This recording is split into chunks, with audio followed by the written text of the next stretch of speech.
everybody, welcome back to my channel. My name is Jenny and I'm here today to give you my September TBR. My September TBR this year is a little bit different. I decided to go on a bit of a theme, and it's not one that I've seen done before on BookTube. Doesn't mean it hasn't been done, but just that I haven't seen anyone who's done it yet. What I noticed recently when I was looking through my TBR was that there was a ton of authors sharing the same first name. They overwhelmed my TBR to such a degree that I thought I'd better get started on reading some of these books so that I didn't fill it up with authors with all of this name. I don't know if you've noticed that before when you've looked at your TBR, but it was very funny to me. And first name is Sarah. There are a lot of authors with the first name of Sarah on my TBR. I'm going to list them for you now. There's 12. Now, some of these authors, I have multiple books by them on my TBR that I still haven't read. So I just wanted to list all the names for you, and I'll try to see how quickly I can pop up the books that I have on my TBR, or at least one of them by each of these authors. So we have Sarah Hall, Sarah Waters, Sarah Thornton, Sarah Domet, Sarah Maitland, Sarah Moss, Sarah Baum, Sarah Schmidt, Sarah Knott, Sarah Perry, Sarah Winman, and Sarah Marcus. 12 different Sarahs. And I thought, wow, that's crazy town, and I'm going to do something about that. And so I decided to name my TBR for September A Very Sarah September. What I ended up doing was putting all of the books on the list into a hat or a cup. I kind of used Doris's jar, TBR jar idea, or a TBR cup idea, and I pulled the names at random. Now, some of the books are nonfiction, and I think most of them are fiction, and I didn't really want to read more than one nonfiction book at a time because I can't seem to maintain that very well.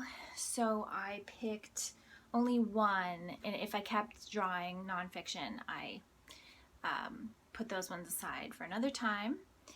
And so I thought I would go through the books with you. Now, just before we start with the Sarah books, I also wanted to talk about September by Rosamunde Pilcher. I have already started reading this. It is a 500-pager, over 500 pagers, but her books read very, very quickly. I'm not sure if any of you know what genre Rosamunde Pilcher's books are in. Are they contemporary romance? Are they just contemporary? I don't really know, but I do really love the way she writes, and this is my second of her books. The first one I read was called Winter Solstice.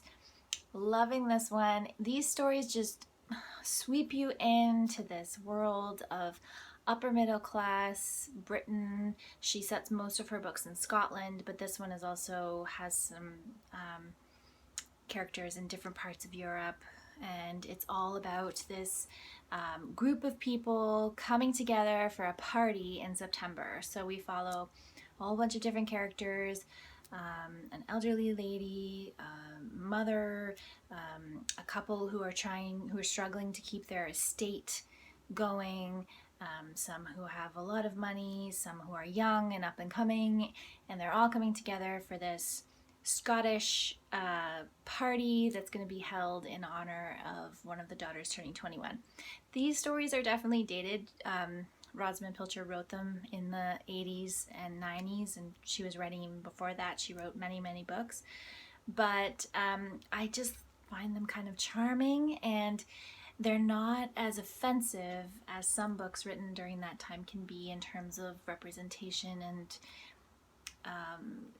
you know, stereotypes of characters. So I think she still has a bit of that in her books, but it's very minor and it doesn't distract me from the overall story.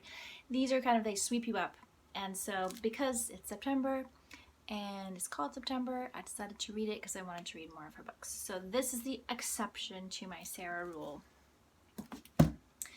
The next book is one that was actually recommended by Josie from the Reading Witches channel, which I will link down below. She is a wonderful booktuber, and I really enjoy her content. She shares a lot of LGBTQ+ books, as well as feminist based works. And when I saw that she had recently hauled this, I don't believe she read it recently, but she hauled it, Girls to the Front by Sarah Marcus. This is the true story of the Riot Girl Revolution. The Riot Girl Revolution happened during the 1990s, and it was girls singing punk and singing in heavier bands and kind of taking over this territory that was very male dominated at the time. Skate culture, punk culture, etc. So I was growing up at this time. I was a teenager, but I was living in a very rural area, so I didn't have a lot of exposure to this culture, so I'm really interested in learning more about it. I did like a lot of the music that came out of it, but I just wasn't able to really take full advantage of everything this culture had to offer. So this is going to be my nonfiction read for September. The next one that was chosen out of the jar was The Guineveres by Sarah Domet. I am not sure where I first heard about this book. It probably is on BookTube. I would say that all of these books were BookTube recommendations that I've seen over the years and added to my TBR. This story follows 4 young women who meet up at a convent school, I believe. All of them share the same name of Guinevere, except they all have a different variation of the name in terms of a nickname. And it's about them coming together, joining together at the school because they all share the same name, and what happens to them, where they go, what goes on in their lives. I'm not exactly sure of the time period, but it does seem like this is a war looming, so it's probably pre-World War One, I would say, but it obviously could be pre-World War Two. Not sure. Gonna check it out and see. The next book I have seen recommended on several channels, but most recently Natalie from My Reading Days was reading it. See What I Have Done by Sarah Schmidt. Sarah Schmidt is an Australian author, and this is a retelling of the Lizzie Borden story, or a version of the Lizzie Borden story of did she murder her parents? Did she lose her mind? All those questions are tackled in this story, kind of a thrillery, mysterious one, which I thought would be fun for a September read. The last book I have in hardcover is Sarah Baum, A Line Made by Walking. This one has also been recommended on several channels. I think I've seen it on MercysBookishMusings, Mercedes channel, and also on Simon's channel, SavidgeReads. And I think they both really liked it. I'm really intrigued by this one because it is about an artist and her kind of return home, where she's trying to find herself and sort out herself when she's been having hard times. So that's very compelling to me. So for my audiobooks this month, I'm going to dive into Tin Man by Sarah Winman. And that one is a fairly short book. I think it's a 5-hour audiobook.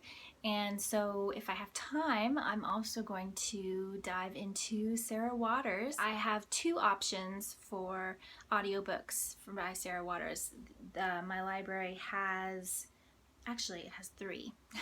I don't think I can do 3, but it has The Paying Guests, Fingersmith, and the Nightwatch. So if any of you would like to sway me one way or the other and tell me which Sarah Waters book you think I should start with, whether it's The Paying Guest, Fingersmith, or the Nightwatch, I would really love your opinions.